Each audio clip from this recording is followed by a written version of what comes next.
नमस्कार, आप देखना शुरू कर चुके हैं महाखबर। आप पहली बार हमारे चैनल पर आए हैं तो हमें सब्सक्राइब करें, शेयर करें। चीन की नेशनल हेल्थ कमीशन ने बताया है कि दिसंबर 2022 को यहां हर दिन कोरोना के 3 करोड़ 70 लाख नए मामले सामने आ रहे हैं। हालांकि सरकारी आंकड़ों में इस दिन सिर्फ 3000 केस ही बताए गए। रिपोर्ट के मुताबिक इस महीने के शुरुआती 20 दिनों में ही चीन में 24 करोड़ 80 लाख लोग संक्रमित हो चुके हैं। यह आंकड़ा हैरानी और डर दोनों पैदा करता है। अब भारत की बात करें तो कोरोना की पहली लहर भारत में अपेक्षाकृत देर से पहुंची।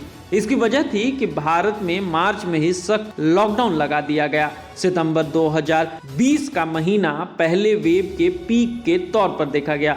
11 सितंबर 2020 को कुल 97,650 केस आए, यानी पहले केस के मिलने के तकरीबन 220 दिन बाद पहली लहर का पीक दिखा। इसके बाद मरीजों की संख्या कम होती रही और दिसंबर के आखिरी सप्ताह तक प्रतिदिन नए मिलने वाले मरीजों की संख्या 25 से 30 के बीच रह गई। कोविड का प्रभाव थोड़ा कम हुआ और आपको याद होगा कि अगले 5 महीने में देश में लॉकडाउन और कोविड प्रिकॉशंस में थोड़ी ढील मिली। दूसरी लहर दुनिया भर में एक साथ नहीं आई। भारत में इसके आने की अनौपचारिक तारीख 11 फरवरी 2021 मानी जाती है। दूसरी लहर की आक्रामकता का प्रमुख कारण डेल्टा वेरिएंट को माना गया। कोरोना का वेरिएंट डेल्टा सुपर इन्फेक्शियस था और इसने ही भारत में 1.80 लाख से अधिक लोगों की जानें ली। नए डेल्टा वेरिएंट के फैलने के बाद महाराष्ट्र और खासकर मुंबई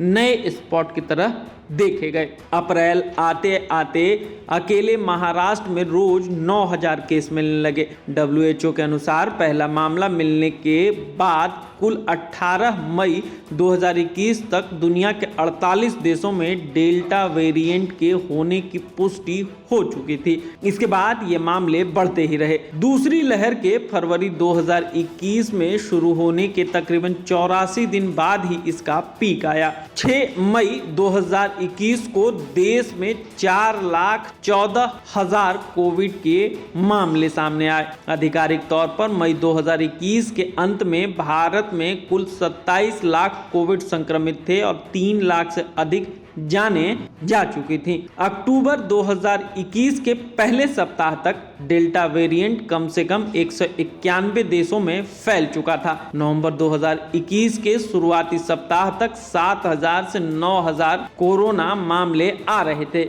इसी बीच देश में वैक्सीनेशन तेज हो रहा था और उम्मीद थी कि 2022 की शुरुआत में मामला सही हो जाएगा और जिंदगी पटरी पर लौटने लगेगी। तभी नवंबर के आखिरी सप्ताह तक ओमिक्रॉन वेरिएंट की बात होने लगी। आखिरकार इस वेरिएंट का पहला मामला 24 नवंबर 2021 दक्षिण अफ्रीका में दर्ज किया गया।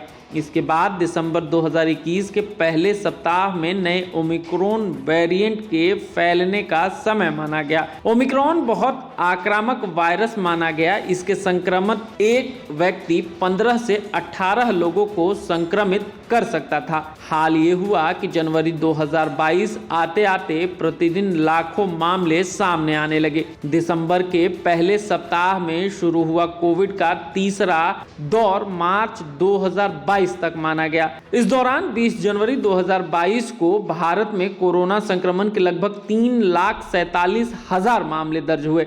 देश के सभी राज्य, सभी जिलों में RT-PCR टेस्ट ने जोर पकड़ लिया। कोविड का ये नया वेरिएंट बहुत तेजी से संक्रमण फैलता था। दक्षिण अफ्रीका का कोविड ट्रेंड देखकर अनुमान लगाया गया कि मामले तेजी से बढ़ेंगे और तेजी से भी घटेंगे। लगभग यही स्थिति देखी भी गई। तीसरी वेव का पीक 50 दिन में आ गया और ओमिक्रॉन को डॉक्टर्स ने अचानक आई बाढ़ की तरह कहा। कोरोना का नया वेरिएंट ओमिक्रॉन का ही सब वेरिएंट है और अभी तक भारत में इसके 4 मामले पाए गए हैं। इसमें ओमिक्रॉन सब वेरिएंट BF 7 के नाम से जाना जा रहा है। ये वेरिएंट ओमिक्रॉन के सब वेरिएंट BF5 के म्यूटेड होकर यानी टूट कर बना है।